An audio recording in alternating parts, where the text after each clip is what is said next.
বাঙালি খানায় সবাইকে স্বাগত জানাই। আপনারা তো অনেকভাবে চাল কুমড়ো চিংড়ি মাছ দিয়ে রান্না করেছেন। একবার আমার মতন করে সহজ পদ্ধতিতে আপনিও শিখে নিতে পারবেন ছোট ছোট টিপস সহ। তবে আজকে আমি এখানে মশলা ছাড়া কিভাবে চাল কুমড়ো চিংড়ি রান্না করলাম, চলুন সেটা একবার দেখে নেওয়া যাক ভিডিওর মাধ্যমে। আশা করছি আজকের ভিডিওটি ভালো লাগবে। সকল বন্ধুদের কাছে অনুরোধ করছি সম্পূর্ণ ভিডিওটি দেখার।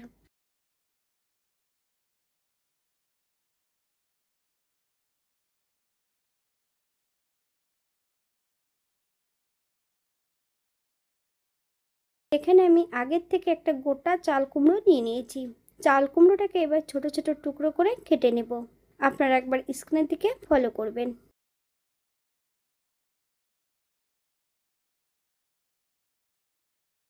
অর্ধেকটা চাল কুমড়ো আমি এখানে ছোট ছোট টুকরো করে কেটে নিয়েছি। তবে চাল কুমড়ো কিন্তু ছোট ছোট টুকরো করার আগে চাল কুমড়োর খোসাটা পরিষ্কার করে বেশ পরিষ্কার জল দিয়ে ধুয়ে নিতে হবে। তারপরে কিন্তু চাল কুমড়োটার ছোট ছোট টুকরো করে কেটে নিতে হবে।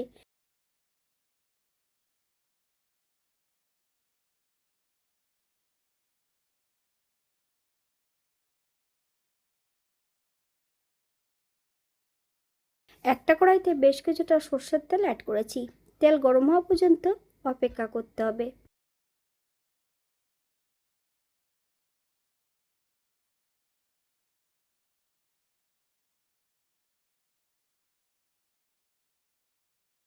ফোড়নে রেখেছি সাদা জিরে।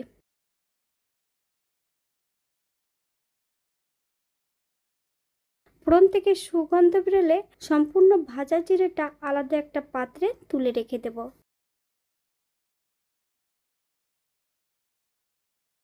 একটা শুকনো লঙ্কা, একটা তেজপাতা অ্যাড করেছি।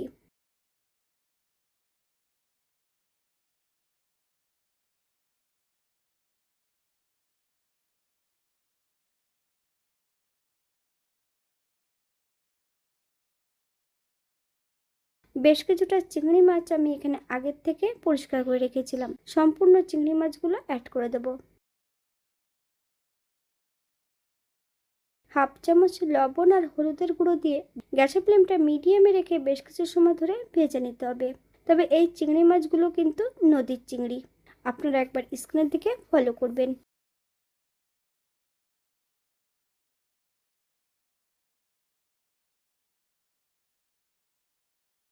বাঙালি রান্না ঘরোয়া উপকরণ দিয়ে। আপনাদের যদি রান্নাগুলো পছন্দ হয় তাহলে চ্যানেলটি সাবস্ক্রাইব করে দিয়ে পাশে থাকবেন। পাশে থাকা বেলটি বাজিয়ে দেবেন, নইলে নিত্য নতুন রান্না নোটিফিকেশন পাবেন না। আমার এই চ্যানেলে আমিষ, নিরামিষ এবং বিভিন্ন ধরনের মাছের রেসিপি দেওয়া আছে। আপনাদের যদি পছন্দ হয় তাহলে চ্যানেলটি ঘুরে একবার দেখে নেবেন।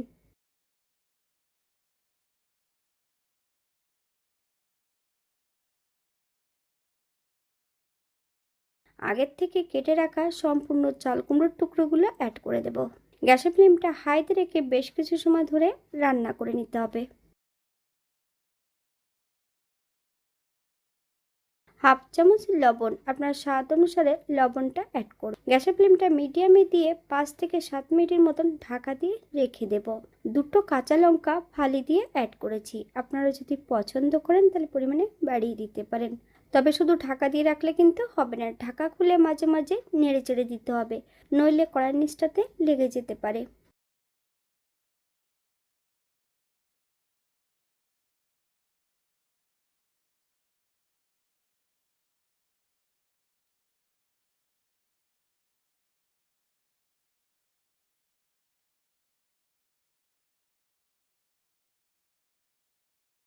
সাত মিনিট পর আবারও বেশ কিছু সময় হাই ফ্লেমে রান্না করে নেব।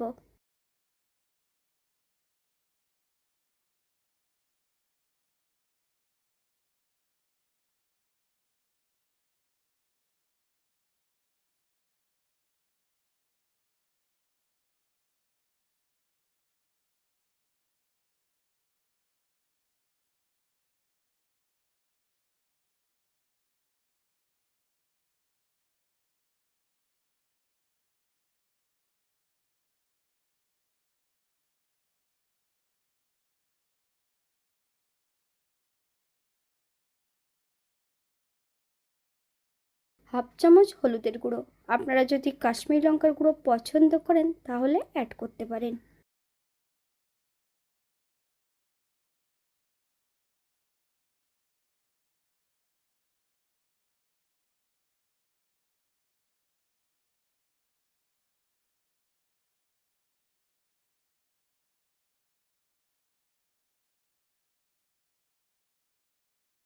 স্বাদের জন্য 1 চামচ চিনি অ্যাড করব। গ্যাসের ফ্লেমটা মিডিয়ামে রেখে আবারও বেশ কিছু সময় রান্না করে নিতে হবে। 1 চামচ ভাজা গুঁড়ো,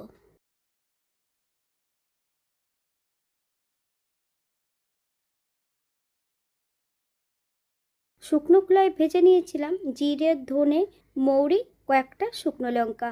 80% মতন গুঁড়ো করে নিলেই হবে।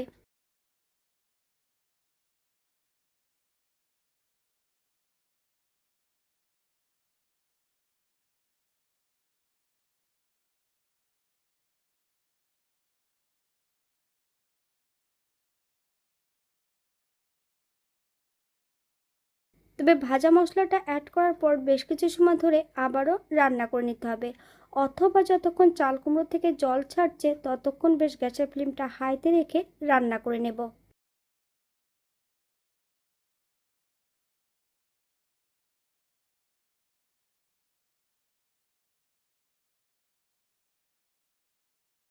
আগের থেকে ভেজে রাখা সম্পূর্ণ তেল জিরেটা এই পর্যায়ে অ্যাড করে দেব। হালকা হাতে নেড়েচেড়ে মিশিয়ে নিতে হবে।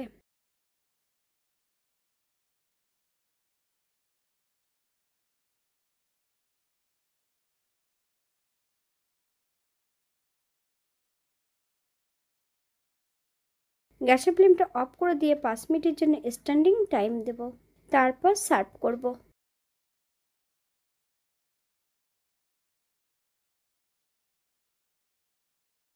এটা দেখতে যেমন ভারী সুন্দর হয়েছিল, এটা গরম ভাতে খেতে কিন্তু অসম্ভব ভালো হয়েছিল। আপনারা বাড়িতে একবার একই পদ্ধতিতে বানিয়ে নেবেন।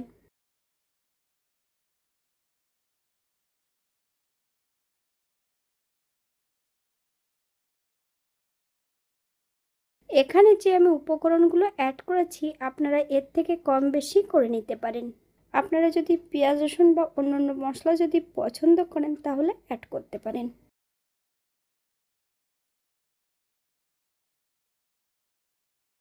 আজকের ভিডিওটি এ পর্যন্ত। সবাই সুস্থ থাকবেন, ভালো থাকবেন। অন্যদিন নতুন রেসিপি নিয়ে আপনাদের সামনে আবার আমি হাজির হব। নতুন ও পুরনো সকল বন্ধুদের অসংখ্য ধন্যবাদ ভিডিওটি দেখার জন্য। হাতে যদি সময় থাকে তাহলে একটা লাইক, কমেন্ট, শেয়ার করবেন।